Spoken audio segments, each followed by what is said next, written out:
Yeah, thanks for having me and Ada here.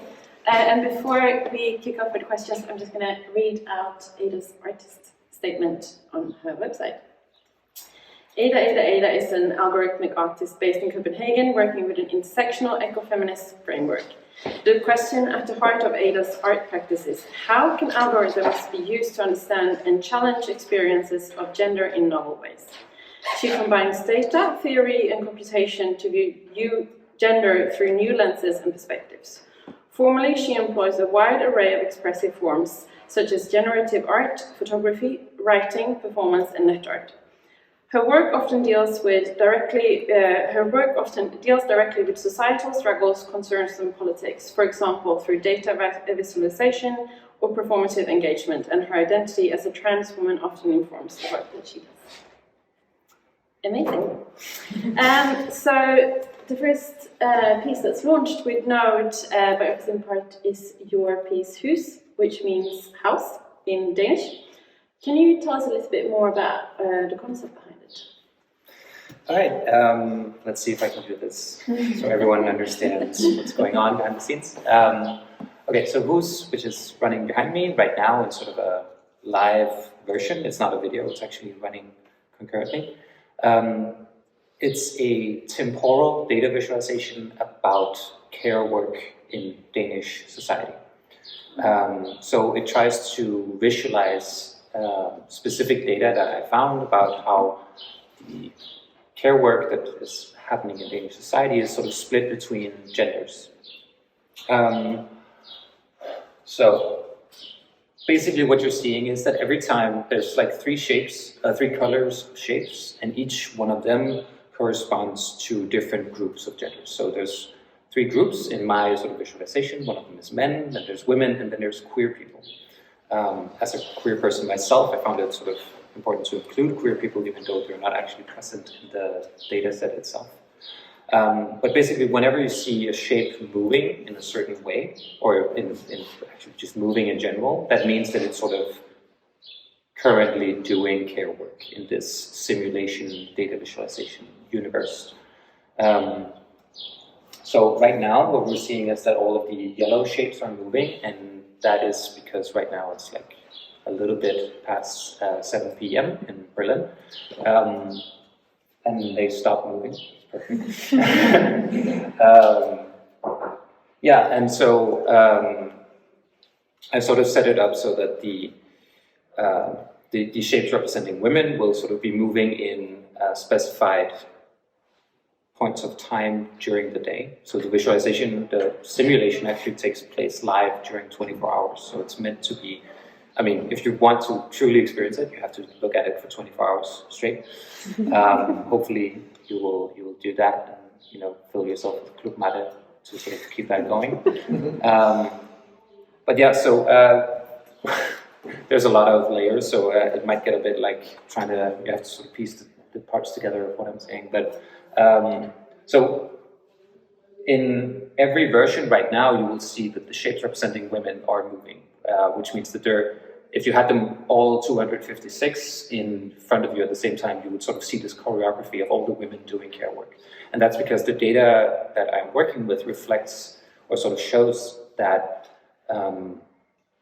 women tend to do care work in a very time-sensitive manner. So they don't have much flexibility in the kind of care work that they do. And I wanted to reflect that in sort of this choreography across the variations. And I think there's I also wanted to use the generative art aspect of it, where you have like lots of different variations.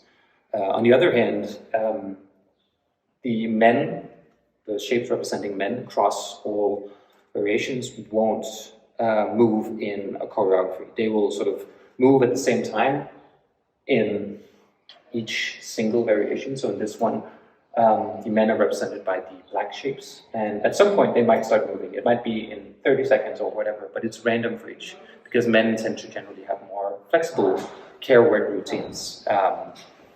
And finally, you see that in this one, the shapes representing queer people is the white shapes. And some of them are moving, some of them are not, and it's because they are actually just randomly moving. They have like 1 minute where they individually move to sort of reflect this lack of queer people in the data.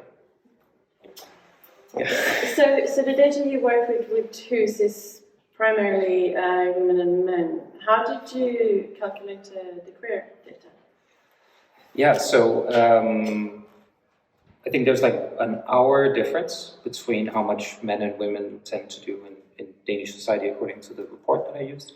And I basically just said, okay, since queer people are not included in this data, maybe queer people do, you know, somewhere in between. So like half an hour more than men and half an hour less than women.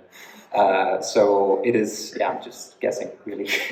And again, for like the patterns of how queer people do it, it is completely, you know, randomized during the day.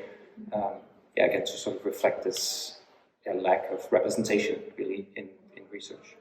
And I think it's also sort of a concern that it's not the first time I work with gender and data visualization, and so often queer people are sort of left out of the assumptions made when doing this research. And at this point, I was just kind of fed up with that invisibility, and I wanted to sort of make queer people visible, to put us into the image. So I mean, this is something that you deal with in your work generally, kind of visibility around data and how to use data to think about it differently and visualize it differently.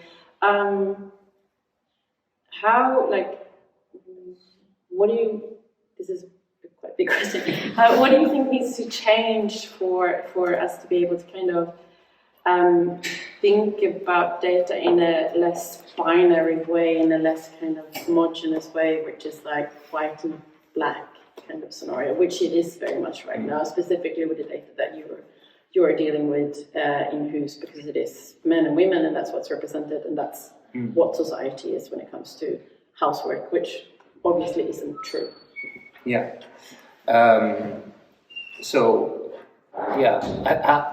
To be honest, I'm not really sure how to change it. I think hopefully it's something that will change over time. I think a lot of the ways that you gather data is sort of informed by binary gender norms, simply because it makes it easy. Like if you can just split the world into two groups, but that you're just not really reflecting reality at that point. One of the strange sort of realizations I had when looking into this data is that according to the Danish statistics authority organization,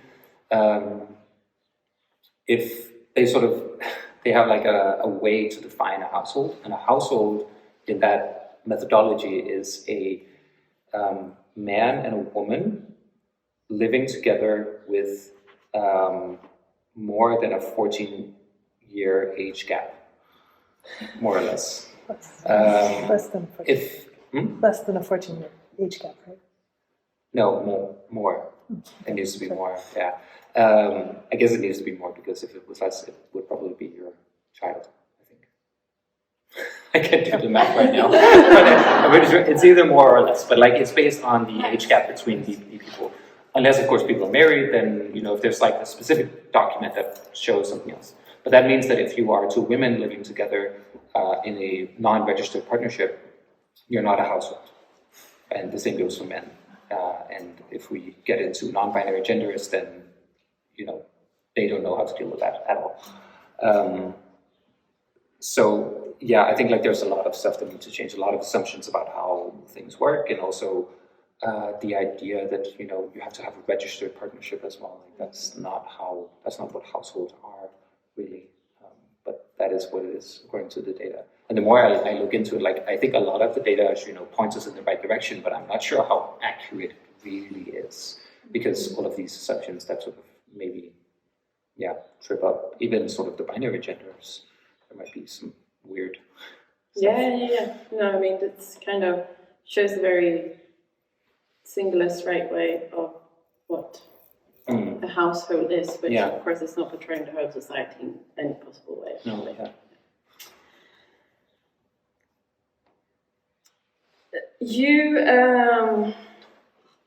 You also work with other projects besides generative projects, such as Hus, but also Eclipse, which is one of the other ones. Another project you have is in Transitu, which deals with more algorithms and how they perceive gender, but also your own transition.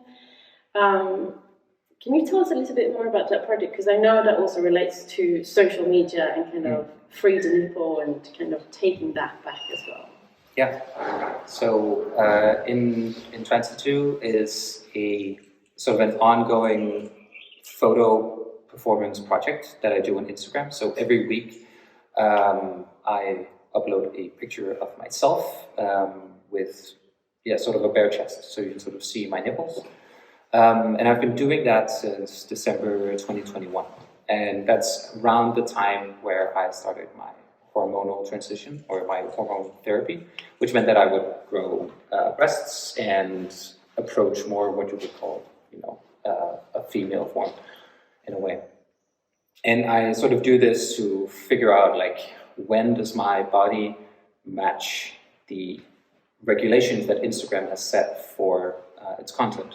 And one of the things is that they do not allow female nipples. And that is how they phrase it. They say, we do not allow female nipples. They don't exactly explain what they mean by female nipples. And I sort of try to use my own body to sort of push that boundary and find out where does the algorithm approve my gender in a way. It was taken down recently, right? It was. Yeah, so after 400 something days, I had a picture taken down, I think like a month ago or so. But strangely enough, it was put back up by Instagram 4 days later without me having to do anything. Like they took it down and told me, hey, you can't do this. There's female nipples. What are you doing? But then they put it back up without telling me why they put it back up. It's a very strange place to be because it's very intransparent. They try to make it seem as if they have clear guidelines and everything, but like there's so much room for interpretation, and there's also a lot of contradictions in the Meta universe, and I mean Meta the company, because if you go on Facebook and you have a profile and you want to say what your gender is, then you have 51 options, and you can actually write in your own gender. If you go on Instagram, you have 3 options, but there's also the option to write in your own text.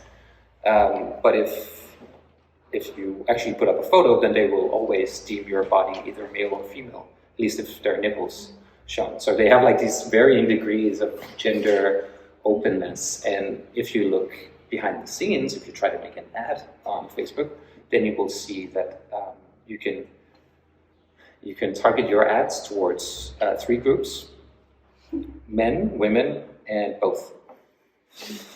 Which means that when it comes to money, it's a very binary understanding of it. So it's, so that's sort of what I want to sort of put focus on, that like it is such a weird system, and you're not, like, they're not on your side really, because, I guess it comes back to just kind of like the binary understanding of data and algorithms again. It's like you're the one or the other, or both, but you can't be anything else. Have you seen changes to that since you started your practice, or has it kind of followed the same? Like it's not really been any developments, or the understanding, I guess, kind of. I think it hasn't really changed much in recent years. There was sort of a time when you saw a lot of it, and then I think now we're sort of seeing more of a backlash towards it. But I think like what I'm also interested in is how do these algorithms work. So in this one, I made my own algorithm, but in the Transitu project, I am working with Meta's own algorithm and sort of using that as sort of the material in a way.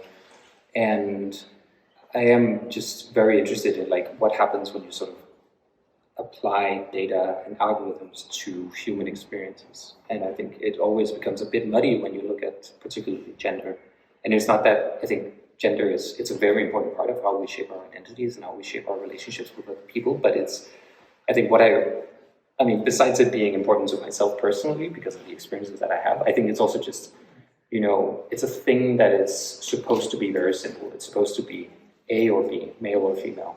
But the more you dig into it, it gets more and more complicated.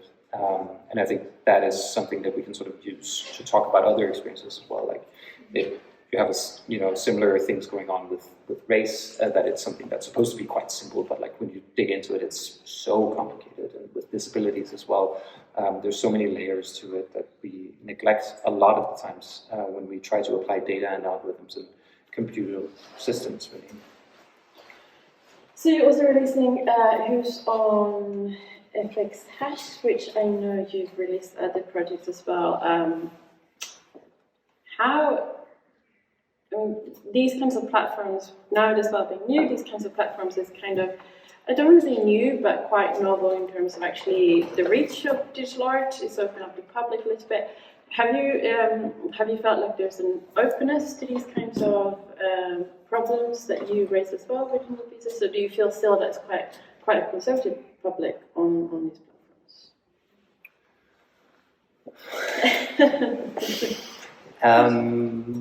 I think that there is definitely a large group of art that is sort of rooted in that is not rooted in sort of social justice. Mm-hmm. Like, it's very hard to find anything that relates to social cultural issues in any way. Most of it is, abstract expressionism, or sort of in those areas, or like sort of romantic recreations of nature, stuff like that.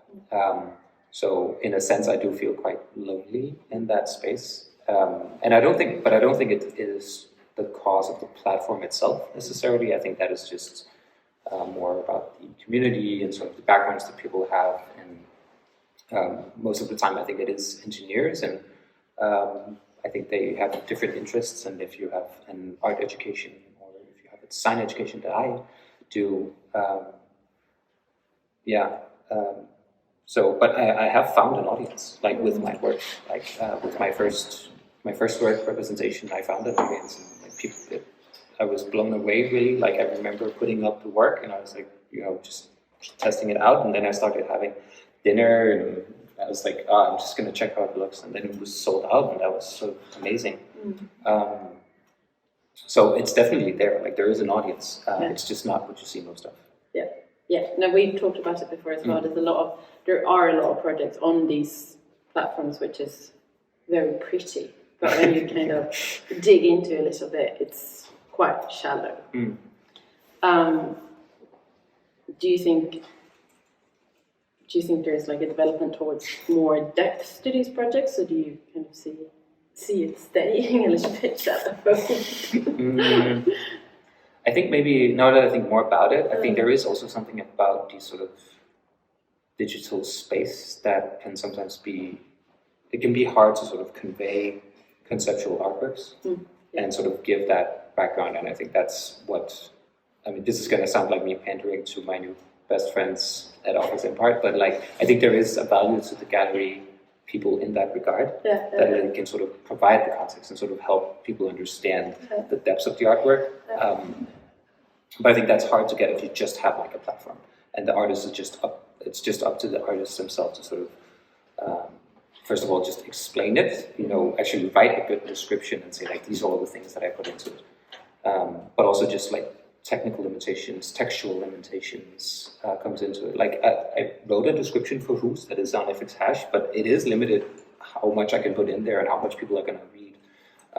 There's so much more I wanted to sort of write, but like, how do you do that, and how do you sort of find the balance? Because I also needed some practical stuff, like what buttons can you press to make it do other things. But that's actually interesting that you mentioned that, because you also mentioned that you kind of feel slightly or a little bit lonely within this as well. And I think that's one of the things with these new platforms, is that it is a very lonely existence for a lot of people. It's kind of like you do it yourself without some support, etc. I think maybe that's also something to for me to bear in mind as a curator as well, that this kind of loneliness that you don't always know how to talk about pieces, or you don't have sounding boards, etc. Do you find that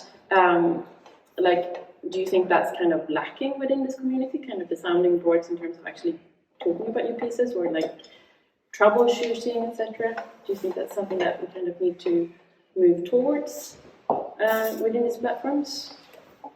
Or do you reckon maybe that's kind of recreating a gallery model too much? No, I think they're, sharing experiences and giving feedback and all that. I think that is very necessary. There is also the opportunity, the possibility that one of the reasons I feel alone is that there's not a lot of queer people in this space. Yeah. So, most of the people are still men, and I think they have different interests than I do. So I think maybe if you are a man in the generative art space, at least, I think maybe you have an easier time finding feedback and sort of having nice conversations about that. That is my impression, that at least some of the artists on FXH actually do talk to each other, and it's not that I don't talk to anyone, but I find it hard to find that connection. Yeah. Which is why it's so nice to have some people that I can have the connection with and sort of discuss my works with. Is there any questions from the audience? Nora. Yeah, you just said something about people, the audience being able to interact with the work by pressing buttons. Could you say more about that, and could you also just explain? You said it's a generative art piece that uses this data, but to what extent have you kind of determined the aesthetics or the shapes or how it should represent that data in the piece? Yeah. Do you want to maybe repeat the question? I don't know if it went through maybe online. Should I do it? What's the interactivity about? And Okay, shall we start with that one? Yeah. So Nora just here asked, can you talk a little bit more about the interactivity when it comes to this? Yeah, so it's something I like to play a lot with, interactivity in general. I have a background in interaction design, so I think it's one of the things that we can do with interactive platforms that, for me, is a fascinating thing to explore, really. Yeah. So you kind of need a keyboard to do it, and basically what you can change the colors, you can sort of fast forward the simulation as well, so you don't have to actually sit there for 24 hours, but you can see a fast version of it. You can also set it to specific times, so you can say I want to see how it looks in the middle of the night. You can also change the colors, because that's something I found that people like to be able to change the colors, so they can share it on social media with exactly the version that they want. And you can take images, you can share videos, so it's a couple of different ways to sort of interact with it. And I find that also that's one of the things that I think is cool about digital data visualizations, is that you can sort of engage with the data in a different way. And I try to sort of facilitate that as much as I can, that people can sort of play around with it on their own. Yeah. And then the other question was, how specifically have I used the sort of shapes and the colors and that to sort of underline the data visualizations? Yeah, what are the aesthetic decisions that lead to what we're actually seeing? Yeah. So it takes place in a sort of 3D space, which is something that I've wanted to explore for a while, because I think when it comes to generative art, you can get you can do some fun things. Like a generative art is a lot about just making a lot of variation and seeing the same algorithm from different perspectives. And in 3D, the thing that I've been fascinated by is that you can make the exact same scene, but then you take the camera and you rotate it just a little bit, and then it looks completely different. And sort of the composition, evolves quite a lot more. And yeah, so that's one of the reasons why it's in 3D, but also because I think there's a kind of 3D is weird, because it is, in the end, it's going to be shown on a 2D screen, because we're not wearing virtual reality headsets. But I think there's an interesting tension in that. How can you make something that looks 2D but is 3D at the same time? And that's kind of also why the colors are mostly they sort of remind more of 2D worlds than 3D ones. I've also had a lot of there's a lot of noise being used to sort of generate the shapes, but also the background and everything, and that comes partly from it's kind of like a rebellious attitude I have towards certain ideas about digital art. Some people have ideas that like digital art should look digital, so you can't use things that look natural or like emulate the natural world.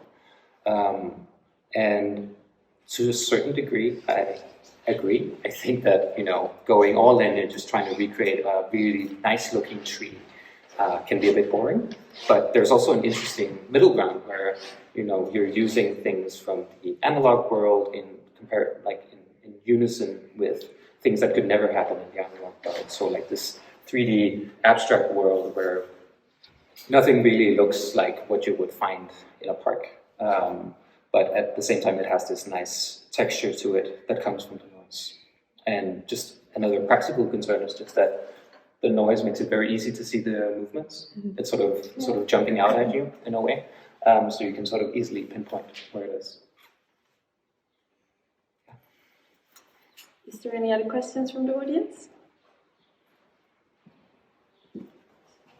I also have a practical question. I think my voice is very loud. So you can interact with the piece when you own it, or can you also play around with it when you see it on FXhash or on the platform? You can also play around with it on FXhash. Yeah, you just need to make sure to like click play or something. I can't remember what the label for the button is, but you have to like activate the iframe to sort of do everything. Yeah, but you can play around with it without buying it as well. Yeah, so just for people who are not so often on the platforms, I think that's interesting to understand that it's not bind to